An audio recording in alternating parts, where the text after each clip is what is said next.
So stage 4, the digestive cocktail. Once food arrives in the small intestine, again, stomach acid plays a crucial role here. It is the head honcho and major regulator of how your pancreas and liver responds to food. The contents coming from the stomach needs to be at a pH of 2 or lower to activate the secretion of two super important hormones, secretin and Cholecystokinin, which I mentioned before. These two hormones are made in the duodenum wall and trigger the function of your key digestive organs. Secretin gives your stomach the command to making acid and stimulates your liver to make bile.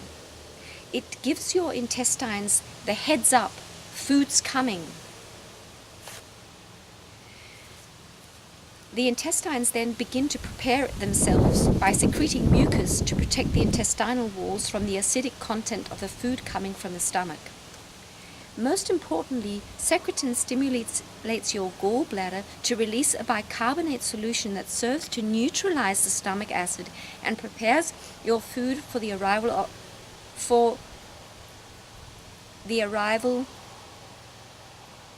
of the pancreatic digestive enzymes. And the other hormone, cholecystokinin, serves as a second reminder to your stomach to stop making stomach acid and then tells the pancreas to make digestive enzymes. So they're all working to take the acidity away from the chyme and to make the stomach stop its work, because now it's the rest of the body organs that need to do the work. So this, without this hormonal communication, the pancreas will idly sit there, twiddling its thumbs, letting food turn rancid in the intestines. This hormone, cholecystokinin, in a sense, opens the floodgates of digestive juices, inviting the next process of your digestion, stimulating your gallbladder to release bile, to begin the digestion of fats, and commands this pancreas to let loose and release its digestive enzymes. Without proper amounts of stomach acid, these two super important digestive hormones, secretin and cholecystokinin, don't get released and digestion becomes paralyzed. No stomach acid equals no pancreatic enzymes and no bile. This leads to indigestion, toxicity, and malnutrition, the perfect storm encouraging disease in the body. I hope by now you're growing a love affair with your stomach acid. So powerful. So that's what they say, that when I've just taken this HCl betaine product, and when you get the acid into your stomach, all the rest happens because your organs are triggered, the pancreas and the bile, they're triggered to excrete all these enzymes, and the enzymes will come. So you don't need to take the enzymes because you've got the one domino in there, and that will push all the other dominoes. So stage 5, taking it all in. With proper amounts of stomach acid and a healthy digestive cocktail, With proper amounts of stomach acid, a healthy digestive cocktail is delivered into the small intestines to trigger the next stage of digestion, nutrient absorption. Thanks to the bicarbonate solution that gets released by the pancreas, the duodenum and small intestines have a more alkaline pH than the stomach. This is needed for pancreatic enzymes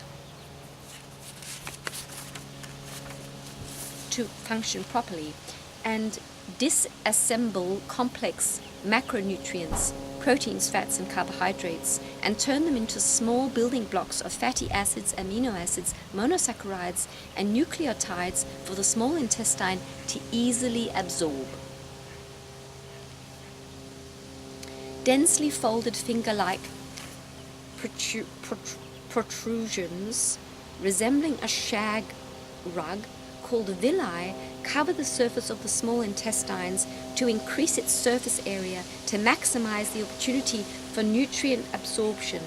These villi are themselves covered with finger-like protrusions called microvilli, which are responsible for pulling in the nutrients. So this surface, this is so fascinating. I'll show you a picture in a sec. Thousands of gut lining cells make up this shag rug surface of villi. They are held together by tight junctions. Leaky gut is when these tight junctions lose their integrity. The gut lining loses its tight structure, letting in undigested food particles, toxins and parasites straight into your bloodstream. This can cause a number of health problems, from food allergies to full-blown autoimmune and neurological conditions. Poorly digested food, toxins and frankenfoods like modern-day strains of wheat, gluten, are known to cause leaky gut and damage the villi, wearing them down, blunting or causing atrophy, to the point where they aren't able to properly pull in nutrients to nourish the body. This can lead to multiple deficiencies and is common in many health complications such as Crohn's, lymphoma, IBS, SIBO, and celiac disease. So here we have 3 pictures, which is just so fascinating.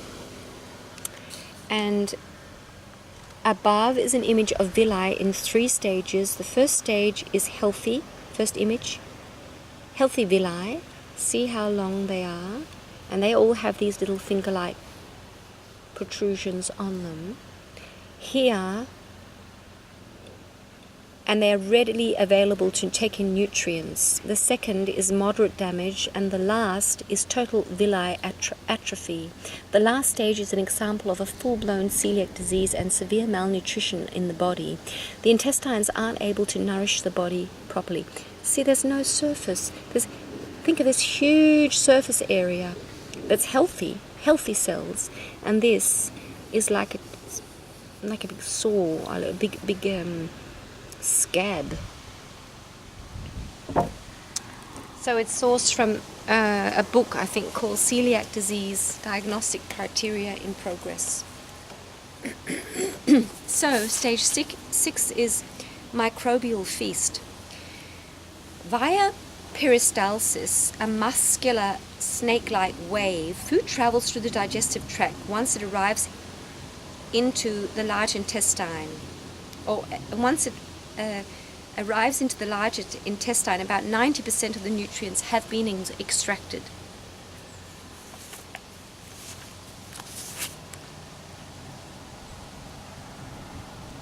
Most of the food in here is waste left over from the digestive process.